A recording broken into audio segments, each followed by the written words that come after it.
Hello students, कैसे हैं आप लोग। तो आज का टॉपिक है एक्सरसाइज नंबर 5.1, जिसमें जो है पहला क्वेश्चन है which of the following statement are true and which are false. जो है नीचे दी गई जो स्टेटमेंट्स हैं इनमें से कौन सा ट्रू है कौन सा फॉल्स है। तो पहला पॉइंट है इसमें, only one line can pass through a single point. क्या एक लाइन से ओनली वन, एक सिंगल पॉइंट से सिर्फ क्या एक ही लाइन पास हो सकती है। तो ये चीज़ क्या है, फॉल्स है। एक पॉइंट से आपकी बहुत सारी लाइन से पास हो सकती है, ठीक है। तो देयर आर एन सेकेंड वाला पॉइंट है, there are an infinite number of lines which pass through two definite के डिस्टिंक्ट पॉइंट। अगर दो पॉइंट हमें यहाँ दे रखे हैं तो यहाँ से क्या है कि सिर्फ इनफाइनाइट लाइन पास हो सकती है। तो ये भी चीज़ क्या है, फॉल्स है। अगर आपको दो पॉइंट यहाँ पर गिवन है तो वहाँ से सिर्फ एक ही लाइन पास करेगी। वेदरएस अगर आपके पास में सिंगल पॉइंट है तो उससे इनडेफिनेट लाइंस पास कर सकती हैं। नेक्स्ट है आपका टर्मिनेटेड लाइन मतलब line segment. A terminated line can be produce indefinitely on both side. कोई जो लाइन सेगमेंट को क्या कर सकते हो आप, जो दोनों साइड को से बढ़ा सकते हो, प्रोड्यूस कर सकते हो। तो ये चीज़ क्या है, ट्रू। ओके, थर्ड वाला ट्रू। फोर्थ है, if two circle are equal then their radius are equal. अगर दो सर्कल क्या है इक्वल है तो उनके क्या होंगे, रेडियस भी इक्वल होंगे। जी हाँ, बिल्कुल इक्वल होंगे। नेक्स्ट है इन फिगर, ये एक फिगर दे रखा है A B P Q X Y. In figure A B बराबर पी क्यू, ए बी क्या है वो पी क्यू के बराबर है, और पी क्यू क्या है एक्स वाई के बराबर है। तो क्या ए बी भी एक्स वाई के बराबर होगा, ये इसके बराबर है, ये इसके बराबर है, तो ये भी तो इसके बराबर ही होगा ना। तो ये चीज़ क्या हुई, ट्रू। नेक्स्ट है आपका give a definition for each of the following terms. यहाँ पर जो है नीचे जो है डेफिनेशन दे रखी हैं, इन सब की हमें डेफिनेशन बतानी है। Are there other terms that need to be defined first. क्या कुछ और टर्म्स हैं जो इसको डिफ़ाइन करने से पहले हमको डिफ़ाइन करनी पड़ेंगी। What are they and how might you define them. वो क्या है और आप उसको कैसे डिफ़ाइन करेंगे, ठीक है। तो yes there are some terms, यहाँ पर क्या है कुछ टर्म्स हैं जिनको जो है पहले हमें डिफ़ाइन करना पड़ेगा, ठीक है। जैसे कि क्या कौन कौन से टर्म्स हैं, पॉइंट, लाइन, ठीक है, सरफेस, लाइन सेगमेंट्स। इन सबको पहले हमें डिफ़ाइन करना पड़ेगा। ये इनको डिफ़ाइन करने से पहले पैरेलल लाइंस, परपेंडिकुलर लाइंस क्या होती हैं, लाइन सेगमेंट क्या होती है, रेडियस ऑफ सर्कल क्या होता है, और स्क्वायर क्या होता है। तो पॉइंट की डेफिनेशन क्या हो जाएगी, a point is something which has no part denoted by a fine dot. Point क्या है, कोई एक चीज़ है जिसका क्या है कोई एक पार्ट नहीं है, और इसको जो डिनोट करा जाता है एक छोटे से डॉट के तहत में। अगला है लाइन। लाइन की डेफिनेशन क्या हो जाएगी, अ लाइन हैज़ लेंथ। एक लाइन के पास क्या होती है, लेंथ होती है, बट नॉट ब्रेथ, लेकिन उसकी कोई ब्रेथ नहीं होती, जिसको हम डिनोट करते हैं ऐसे। अगली डेफिनेशन हो जाएगी लाइन सेगमेंट। लाइन सेगमेंट क्या हो गया, a line segment is a part of line. Line segment एक लाइन का पार्ट है जिसमें क्या होता है definite length with both and fix denoted by this. जिसकी क्या होती है कुछ डेफिनेट लेंथ होती है लाइन सेगमेंट में ना, दो पॉइंट होते हैं, दो पॉइंट के बीच में का जो पार्ट होता है, एक सीधी लाइन है, इसका कुछ पार्ट अगर आप निकाल दें तो वो लाइन सेगमेंट कहलाया जाता है। अगला है सरफेस।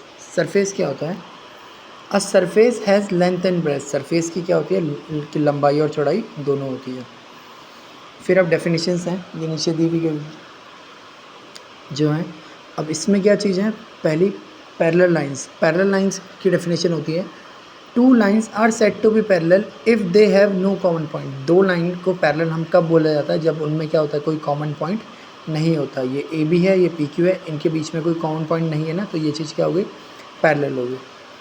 अगला है परपेंडिकुलर लाइन। परपेंडिकुलर लाइन की डेफिनेशन होगी, two lines are said to be perpendicular. दो लाइंस को जो है परपेंडिकुलर कब कहा जाएगा, if they form right angle. अगर वो क्या करेंगे, एक राइट एंगल को बनाएंगे, तब उनको परपेंडिकुलर लाइंस कहा जाएगा। अगला है radius of a circle. Circle का रेडियस की डेफिनेशन बतानी है, the distance from the centre to the point on the circle is called radius of the circle. Circle के पॉइंट से डिस्टेंस लेना है, ठीक है, उसको क्या बोला जाता है, रेडियस बोला जाता है। The distance from the centre to the point on the circle, circle के किसी एक पॉइंट पे आप जो डिस्टेंस ले लीजिए सेंटर से, उसको बोला जाता है रेडियस। अगला है स्क्वायर। अब स्क्वायर क्या होता है? अ क्वाड्रिलेटरल विद है four angles equal to 90 degree, वो क्वाड्रिलेटरल जिसका चारों एंगल्स क्या हो 90 डिग्री के बराबर हो, and all four sides are equal, और क्या हो उसकी चारों साइड क्या हो इक्वल हो, उसको बोला जाता है स्क्वायर। ठीक है। अगला है आपके पास में कंसीडर टू पोस्टुलेट गिवन्स बिलो। यहाँ पर जो है आपके पास जो नीचे जो है दो पोस्टुलेट दे रखे हैं। पहला पोस्टुलेट है given any two distinct point A and B there exist a third point C. क्या आप अगर आपको जो है दो पॉइंट दे रखे हैं ए और बी, क्या उसके अंदर जो है कोई एक थर्ड पॉइंट सी आ सकता है जो ए और बी के बीच में है। और दूसरा है देयर एग्जिट एटलीस्ट 3 पॉइंट, यहाँ पर एटलीस्ट आपके जो 3 पॉइंट हैं that are not in the same line, 3 point को सेम लाइन में नहीं है, ऐसा भी चीज़ हो सकती है। तो इसका डायग्राम बना रखा है। अब इसमें 3 क्वेश्चन पूछे गए हैं। Does this postulate contain any undefined term, क्या इस पोस्टुलेट में कोई अनडिफाइंड टर्म है। आर दिस पोस्टुलेट कंसिस्टेंट, क्या ये पोस्टुलेट कंसिस्टेंट हैं। तीसरा do they follow from Euclid postulates, क्या ये यूक्लिड पोस्टुलेट से फॉलो करते हैं। एक्सप्लेन।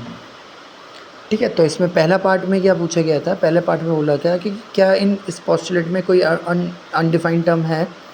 तो yes this postulate contain undefined terms, इनमें क्या है कुछ अनडिफाइंड टर्म्स हैं जैसे पॉइंट और लाइन। नेक्स्ट पार्ट था इसका आर दिस पोस्टुलेट कंसिस्टेंट, क्या ये पोस्टुलेट कंसिस्टेंट है।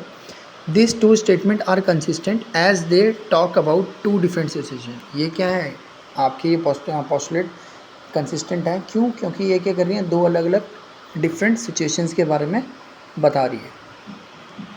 नेक्स्ट पार्ट है था इसका do they follow from Euclid postulates, क्या ये यूक्लिड पोस्टुलेट से को फॉलो करता है।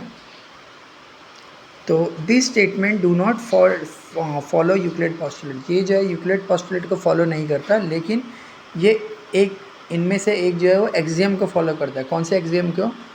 Axiom given any two points a unique line date pass through them, ये वाली आपके एक्सियम को ये फॉलो करता है। ठीक है। नेक्स्ट क्वेश्चन है आपका इफ़ अ पॉइंट सी, अगर एक point C lies between two points A and B, एक पॉइंट सी जो है वो ए और बी के बीच में आता है, सच डैट ए सी बराबर बी सी, इस तरीके से जो ए सी है वो क्या है बी सी के बराबर है। तो proof that A C is equal to half of A B, तो हमें प्रूफ करना है ए सी क्या है वो हाफ ऑफ ए बी है। Explain by drawing this figure, इसको जो है एक्सप्लेन करना है फिगर की तरह बनाकर। अब देखो यहाँ आप क्या कर लेंगे, दो पॉइंट यहाँ पे आपने ले लिए, इसके बीच में आपने एक पॉइंट दे दिया सी, तो गिवन में आपका क्या आ गया ए सी और जो है वो बी सी बराबर है, और प्रूफ आपको करना है A C is half of A B. तो इसको इस तरीके से करेंगे। अब आप देख सकते हैं यहाँ पर ए बी, जो ये बड़ी वाली जो लाइन है ना ए बी, ये बड़ी लाइन किस दो लाइन से मिलके बनी हुई है, A C plus B C से मिलके बनी हुई है। A B is A C plus B C. अब यहाँ पे हमें गिवन में क्या था, गिवन में था हमारे पास में ए सी बी सी, तो गिवन में ए सी और बी सी, तो हम क्या कर देंगे जो ए सी बराबर बी सी है ना, तो दोनों तरफ क्या कर देंगे ऐड कर देंगे ए सी को, adding A C to the both side, तो ये क्या हो जाएगा A C plus A C B C plus A C. और जब हम ऐड करेंगे तो यहाँ पर एक जो है आपका जो है एक्सियम या पोस्टुलेट लगेगा, वो कौन सा वाला लग रहा है, if equal are added to equal the wholes are equal. Okay, ये आपका एक्सियम लग रहा है।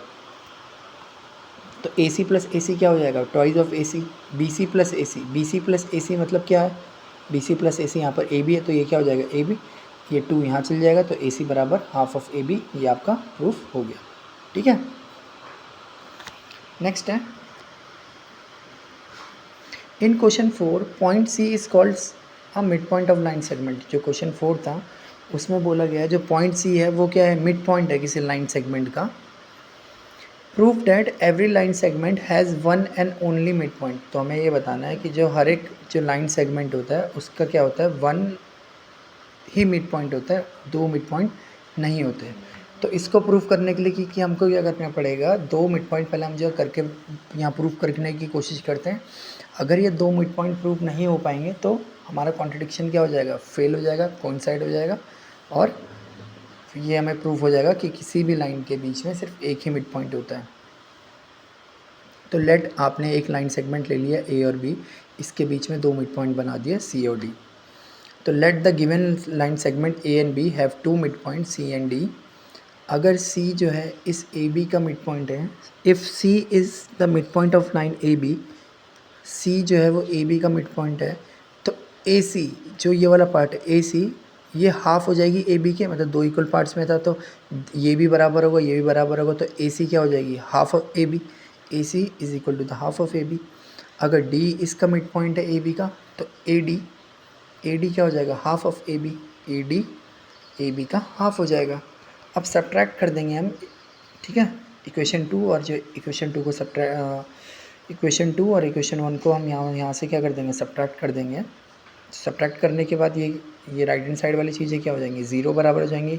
अब ए डी में से ए सी चले गया तो हमारे पास में क्या बचा, सी डी क्या है, सी डी क्या हो गया, 0। लेकिन हमें यहाँ पर फिगर में क्या दिख रहा है, सी डी यहाँ पर कुछ ना कुछ तो हमें पॉइंट दिख रहा है, लेकिन जो हम सॉल्व करने के लिए बैठे तो ये चीज़ क्या हो गई, 0 मतलब कि क्या हो गया, जो हम देख रहे हैं और जो हम प्रूफ कर रहे हैं दोनों के दोनों क्या हो गया, कॉन्ट्रडिक्शन आ गई, दोनों के दोनों में कोई ना कोई एरर आ गया। तो जिससे पता लग गया सी और डी क्या हो गए, कोइंसाइड हो गया। सी और डी कोइंसाइड हो गया मतलब कि सी और डी क्या है, दोनों एक ही चीज़ है। एक ही चीज़ होने का मतलब कि क्या हो गया, thus every line segment has only one and only one mid point. ठीक है, अगला क्वेश्चन है, in figure A C is equal to B C B D. एक फिगर दे रखा है ये हमारे, ए सी और बी डी बराबर हैं, ए सी और बी डी क्या है यहाँ पर बराबर है। तो प्रूफ करना है ए बी और सी डी को बराबर प्रूफ करना है। गिवन में क्या था हमारे पास में, ए सी बराबर बी डी और प्रूफ करना है ए बी बराबर सी डी। तो गिवन वाली चीज़ आप पहले लिख देंगे, ए सी और बी डी यहाँ पर आपने लिख दिया। अब यहाँ पर क्या करना है, जो ए सी है ना, ए सी, अब ए सी जो है 2 इक्वल पार्ट्स में है यहाँ पर। ए सी को मैं A B plus B C लिख सकता हूँ, ए सी को A B plus B C लिख दिया। अब जब बी डी है, बी डी को B C plus C D लिख सकते हैं, तो बी डी को B C plus C D लिख दिया। अब यहाँ पर क्या करना है, दोनों तरफ हम क्या कर देंगे, सब्ट्रैक्ट कर देंगे बी सी को। तो subtract B C from both side, तो A B plus B C minus B C plus B C plus C D minus B C से बी सी कटिए, बी सी से बी सी कटिए, और हमारे पास में क्या बच के आया, A B is equal to C D. अब जब हमने सब्ट्रैक्ट करा ना, तो यहाँ पर हम जो है एक आपका एग्जाम लिखेंगे, when equal are subtracted from equal the wholes are equal. तो यहाँ से क्या हो जाएगा, यह चीज़ आपकी प्रूफ हो जाएगी। लास्ट क्वेश्चन है, why is axiom 5 in the list of Euclid axiom considered a universal truth. जो एक्सियम 5 है आपका यूक्लिड एक्सियम में, इसको जो है यूनिवर्सल ट्रूथ क्यों बोला गया है। Note that the question is not about the fifth postulate. आप ये ध्यान रखें कि जो क्वेश्चन है ये फिफ्थ पोस्टुलेट के बारे में नहीं बोला गया है, कि एक्सियम के बारे में बोला हुआ है। क्यों, आंसर में आप क्या लिखेंगे, as statement is true in all situation. जो स्टेटमेंट है ना, ये क्या है, ट्रू है आपका हर एक सिचुएशन में, तो इसलिए इसको क्या बोला गया है, universal truth, hence it's considered as a universal truth. So axiom 5 क्या है आपके पास में, यूनिवर्सल ट्रूथ है। तो आई होप आपको समझ में आया होगा। Okay bye, thank you.